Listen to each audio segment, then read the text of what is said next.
천천히 건강하게 늙는다. 이 저속 노화 트렌드를 이끌면서 대중적으로 큰 관심을 받고 있는 인물, 바로 정희원 대표. 예능 프로에도 나오고 해서 많이들 아실 수 있는데요. 자, 이 과거에 함께 일했던 30대 여성에게 6개월간 스토킹을 당했다면서 고소를 했습니다. 자, 관련해서 그 해당 여성도 오늘 입장문을 내면서 반박에 나서고 있는데, 자, 이 상황 좀 정리부터 하죠. 네, 우선 정희원 전 서울 아산병원 노년내과 교수이자 저속노화 연구소의 대표, 요즘 정말 유명한 분이죠.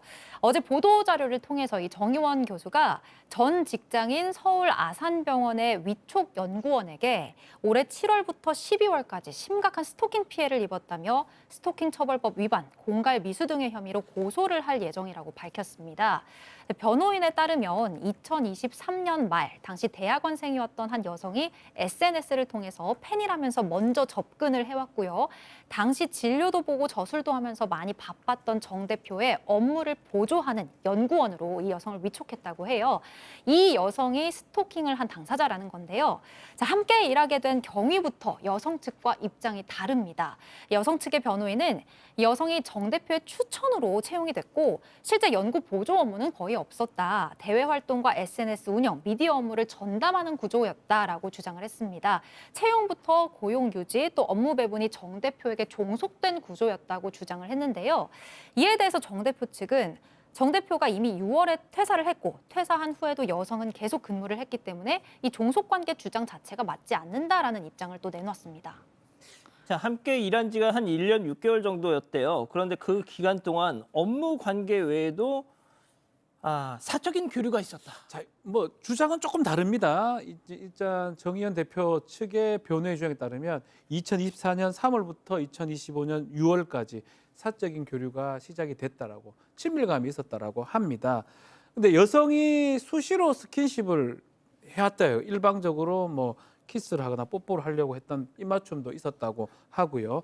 또 여성이 마사지 해주겠다면서 숙박업소에 예약해놓고 어떤 접촉이 있었는데 육체적 관계는 없었다는 게 정 대표 측 주장입니다. 여성의 주장은 상반됩니다. 이 정 대표가 어떤 자신의 어떤 성적 욕구라든지 이런 것들이 있는데 거기에 부합하는 역할 수행을 반복적으로 요구했고 본인 입장에서는 해고가 좀 두려웠기 때문에 거절하기 어렵다고 합니다. 요구가 병원 연구실이나 숙박업소, 여성의 주거지 등 여러 공간에서 이루어졌고요. 중단해달라고 의사를 밝히자 정 대표가 사회적 낙인이다 이런 얘기도 했다고 합니다. 저희가 이제 오늘 이 양쪽의 입장을 나란히 소개해드릴 수밖에 없습니다. 그래서 저희 방송 보시면서 그냥 판단은 우리 가족 여러분들의 몫이어야 될 것 같습니다. 자, 앞서 이제 들으신 얘기 중에 고개가 갸우뚱해지는 부분이 있었죠. 왜 예약한 숙박업소에 따라가냐? 여기 솔직히 저도 좀 의아합니다. 근데 정의원 대표 변호인은 또 이렇게 얘기를 하더라고요. 체크포인트 짚어보죠. 가스라이팅. 자, 변호인 얘기 들어보시죠. 팀회식이라든가 이런 거 끝나고 나서 취해 있는 상태에 정의원 박사한테 자기가 좀 가서 마사지를 해주고 풀어주겠다. 안 그러면 네가 타락한다. 이 사람이 정신지배를 하려고 가스라이팅 하려고 진짜 엄청 노력을 해요. 자기가 그 교수님을 도와줘야 교수님이 이제 건강할 수도 있고 계속 타락하지 않을 수 있고 남자들이 사회생활하면서 얼마나 이게 그렇게 되는지 알 수 없는데 자기가 옆에 있어서 얼마나 다행이냐 이런 식으로 계속 한 거예요. 자, 원장님.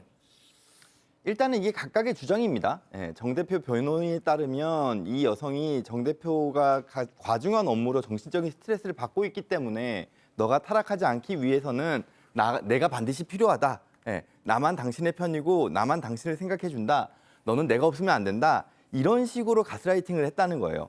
또 정 대표에게 마사지를 해주고 관리해주고 풀어주겠다. 안 그러면 타락해진다라는 얘기를 했다고 하는데 그러면서 이제 정 대표를 이 여성이 정신적으로 지배하려고 했다는 거거든요. 그리고 또 한 가지는 이런 겁니다. 예. 부인과 이혼 후에 본인과 결혼해달라고 이 여성이 계속해서 이야기를 하면서 가스라이팅하고 집착했다라는 거죠. 그리고 이런 상황이 되자 이 정 대표는 어찌됐건 이거는 혼자서 대응할 수 있는 게 아니라고 생각을 하고 아내에게 지금 이 사실을 얘기를 하고 공동 대응 중이라고 합니다.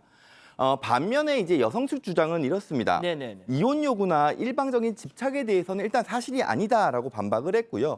오히려 정 대표가 배우자와 처가에 대해서 나에게 계속 불만과 비난을 지속적으로 토로했고 이걸 듣는 게 너무 힘들어서 중단해달라고 요청했다. 그리고 이러한 정황이 담긴 객관적인 자료를 이 여성이 가지고 있다라고 일단 주장을 하고 있는 상황입니다.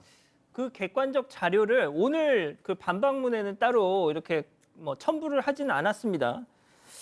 자, 들으신 것처럼 완전히 막 이렇게 서로 평행선을 긋고 있죠.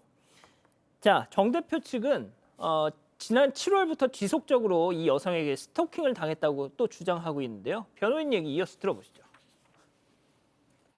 그러니까 집에 들어오고 그 안에 일하는 곳에 가서 앉아 있고 집 문 앞에다가 그 실버 버튼 걸어놓고 가고 유튜브 스튜디오가 실버 버튼을 받았는데 그걸 숨기고 있다. 왜냐하면 너한테 안 주고 있다. 내가 그거를 빼내서 주겠다. 그래놓고 자기가 정확하게 제작을 해서 준 거예요.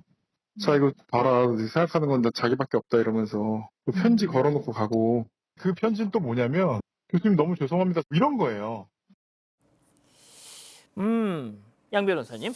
일단 지금 보신 것처럼 뭐냐면 7, 8월 동안에 유튜브 스튜디오 같은 데를 찾아가가지고 캡처를 전송을 했다는 거예요. 내용이 뭐냐면 교수님 파멸할까 걱정이 된다. 내가 없으면 너는 파멸할 것이다. 이런 식의 어떤 메시지를 보냈고요. 문자로 이메일로 그리고 뭐 제3자 명의라는데 부친으로 주장을 한답니다. 그런 제3자 명의 이메일을 보냈는데 협박을 했다, 사과를 했다 이렇게 반복했다라는 겁니다.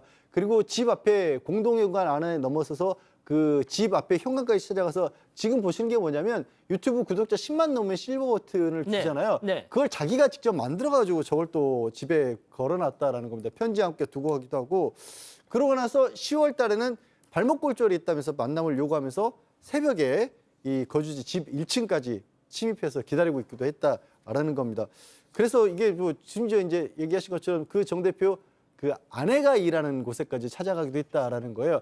그래서 현재로서는 정 대표하고 집 쪽에 접근금지 가처분, 임시처분을 잠정조치를 받아놓은 상황이긴 한데 그런 상황이 되니까 오지는 못하잖아요. 그러니까 12월 달에는 전화로 또 사회적으로 살해하겠다라는 식의 협박을 했다라고 정의원 대표 측의 주장입니다. 이거는. 예. 자, 정의원 대표 측 변호인은 저희하고 이렇게 들으신 것처럼 인터뷰에 응해 줬는데 이 해당 여성 측 변호인은 저희가 지금 구두로만 전해드리고 있는 이 입장문으로 가름하겠다라고 했습니다. 자, 박 변호사님, 스토킹 아니다 지금 계속 또 반박하고 있어요. 정반대입니다. 이게 이제 업무 관계가 있으면 위력에 의한 뭐 추행죄라든지 뭐 성범죄가 가능한 상황이라고 주장을 하고 있고요. 스토킹 역시 아니라고 얘기하면서 저작권도 문제가 된다는 게 여성 측 주장입니다. 특히 6월에 출간한 이 제목이 저성노화 마인드셋이라는 이인데 원래는 여성하고 이 정 대표하고 공동으로 출간을 하기로 같이 했었는데 이 문제가 생기니까 결국은 동의 없이 단독 저서로 지금 출간해서 요것도 사실은 저작권 이런 게 문제되는 거 아니냐 주장하고 있고요. 지금 한 60%가 자기 원고하고 비슷하다는 주장을 하고 있는 상황입니다. 스토킹 관련해서는 일단은 접근금지 가처분이 떨어졌는데 그 이유는 뭐냐면 한 번 정도 단발적으로 찾아갔는데 합의 같은 것 때문에 아니면 저작권 때문에 찾아갔는데 스토킹 그게 성립해서 가처분을 받았다는 주장이고요. 임시보호조치에 불과하다고 강조를 하고 있습니다. 결국은 무고죄, 명예훼손죄, 저작권 침해 등등으로 법적 대응을 하겠다는 게 여자 측 입장입니다. 아유, 이렇게 진짜 너무 날석에 평행선을 긋고 있을 때는 참 저희가 이런 내용을 전해드리면서도 되게 조심스럽고 뭐 일단 뭐 시시비비를 가리는 건 법정에서 가려야 되니까 말이죠. 그럴 수밖에 없는데 양쪽의 주장이 정리를 하자면 이런 겁니다. 일단 정 대표 측은 저 여성이 집필 능력이 부족해서 도저히 공제자로서 쓸 수 있는 상황이 아니라서 공동집필 계약을 해지하고 대신에 기존에 판매된 거에 한 30% 되는 1,000만 원을 줬다라는 거예요. 그리고 실제로 민사소송을 벌여서 얼마만큼이나 실제로 집필에 도움을 줬는지는 법적으로 다투겠다. 그리고 이게 문제가 예. 저작권 문제가 아니다는 게 정 대표 측의 주장인 겁니다. 일부 사생활을 빌미해서 이 정 대표가 벌어들인 수익 전체를 돈으로 합의금으로 요구하고 있는 이 공갈이고 스토킹이다 이렇게 주장을 하고 있는 거고 여성 측은 정반대예요. 위력에 의한. 본인이 이게 오히려 자기 지필 능력을 지적하는데 서울대를 나와서 대학원 과정이 있고 지필 능력이 뛰어났기 때문에 정 대표가 자기에게 같이 일을 해달라고 그렇게 주장을 해서 동의를 해서 그래서 일을 같이 했던 건데 이거를 전부 자기를 빼버리고 본인이 차지하려고 하는 게 지금 잘못됐다라는 거고 오히려 지금 정 대표가 공인으로서 있을 수 없는 그 부도덕한 행위를 하고 있다 이렇게 또 맞서고 있는 겁니다. 예, 정희원 대표 저속 노화 붐을 일으킨 정희원 대표. 여러분과 함께 울고 함께 분노하겠습니다. 지금 사건 반장에 제보하십시오.